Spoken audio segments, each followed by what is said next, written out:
पोर्तुगीजांच्या क्रूरसत्तेच्या जोखडातून मराठ्यांनी 27 मार्च 1737 रोजी ठाणे किल्ला म्हणजेच आत्ताचे ठाणे कारागृह मुक्त केले आहे। या घटनेस 289 वर्ष पूर्ण झाली आहेत। ठाण्याचा हा ऐतिहासिक वारसा ठाणे शहरातील तरुणांनी जपावा यासाठी गेली 12 वर्ष ठाणे मुक्ती दिन साजरा केला जात असल्याची माहिती आमदार संजय केळकर यांनी दिली आहे।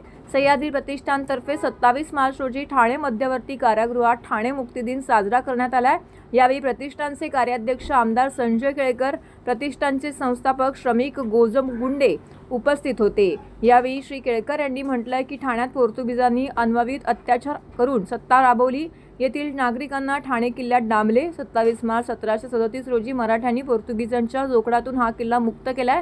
पुढे इंग्रजांनी अनेक स्वातंत्र्य सैनिकांना या किल्ल्यात डांबले, अनेकांना फाशी दिली। त्यामुळे हा केवळ किल्ला किंवा आताचे कारागृह नसून तो ठाण्याच्या ज्वाज्वल्य इतिहासाचा वारसा आहे। हा वारसा जपण्याचं काम ठाण्यातील समस्त तरुण मंडळींनी करायला हवंय। सह्याद्री प्रतिष्ठानतर्फे आम्ही गेली 12 वर्ष ठाणे मुक्ती दिन साजरा करत आहोत। कारागृहात स्वातंत्र्य सैनिक आणि शहीदांचे स्मारक उभारण्याचं काम सुरू आहे। म्युरल्सच्या माध्यमातून इतिहास उलगडण्याचं काम हाती घेतलं असल्याचंही माहिती केळकर यांनी दिली आहे। श्रमिक भाऊ हे महाराष्ट्राचे दुर्गरत्न असून राज्य सरकारने दुर्गरत्न पुरस्कार जाहीर केला आहे आणि त्यांना तो मिळेलच असा विश्वासही केळकर यांनी व्यक्त केला आहे।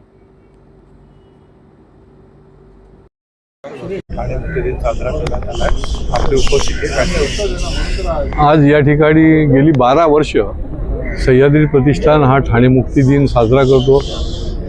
याला एक अनन्यसाधारण असं महत्त्व आहे। ज्या पोर्तुगीजांनी शेकडो वर्ष या ठिकाणी सत्ता गाजवली आणि अत्यंत क्रूरपणे या ठिकाणी लोकांना त्रास दिला, प्रत्येक ठाण्यातल्या घरातल्या एका व्यक्तीला या ठिकाणी डांबून ठेवलं, तो किल्ला जो आहे तो मुक्त केला पाहिजे आणि तो हा दिवस आहे 27 मार्च 1737। आणि त्याच्यामुळे हा एक फार मोठा इतिहास या ठिकाणी घडलेला आहे। आणि ठाणे परिसरातलं पूर्वीचं ठाणं हे पूर्ण परिसर यामध्ये अंतर्भूत होतं आणि त्यांना निश्चितपणे ही आनंददायी अशी गोष्ट आहे। आज जरी त्याचा जेलमध्ये रूपांतर झालेलं असलं तरी या जुन्या खुणा ज्या आहेत त्या जपण्याचं काम आम्ही करतोय। या जेलच्या आतमध्ये देखील एक ठाणे मुक्ती दिनाचं आणि स्वातंत्र्य लढ्यामध्ये जे योगदान दिलं क्रांतिकारकांनी त्याचं देखील स्मारकाचं काम सुरू आहे आणि ते देखील लोकांच्याकरता पुढच्या काळामध्ये खुलं राहील।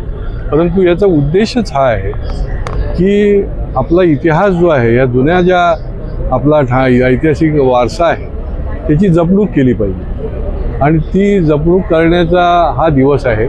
हा संकल्प या माध्यमातून प्रत्येक आमच्या इथल्या तरुणांनी केला पाहिजे अशा प्रकारचं याच्या पाठीमागची भूमिका आहे आणि त्यामुळे आज हा मुक्ती दिन जो आहे तो आम्ही साजरा करतो।